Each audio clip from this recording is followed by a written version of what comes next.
چې د الله پیغمبر فرمایي چې من فطر فيه صائما چا چې په دې روزه کې یو روزدار له روزه ماته ورکو نو کان مغفرة لذنوبه الله وته ګناهونه معاف کی او الله به د جهنم د اور نه آزاد کی او څومره ثواب چې الله دله د روزي په نیولو ورکړي دومره بوسدلم الله ورکی ډیر زیات دی اجر دی چې تا د پروژه کې دی مسلمان د لوګي احساس وشي داغه د تندې احساس د سره وشي او بل دا چې په دې روزه کې یوازې د مال صدقه نه یعنی په کار دا چې مسلمان ته د خپل ګاونډي احساس وشي چې زما دا ګاونډي د وس کیږي ګونګي زما خو وس کیږي ځان لغم کوم د بچو د پاره اې د ګاونډي د پاره څه فکر پکار دی کو پکار نه د خو وس نه کیږي داسې موري خو الله زما لګولې ده کنه د ګاونډي څومره حق دی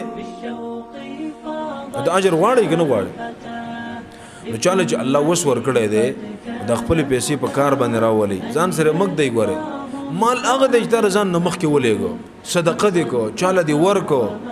د چا سره په خګړه او احسان وک بس دا ستا مال لګو او چې تا د ځان سره پاتې کوم دا ستا مال نه دی ستا د وارثانو مال نبی له صلوات و سلام بل ستا مال هغه دی چې تاسو وخړو او ختم شو تاسو واغوست او زوړم کو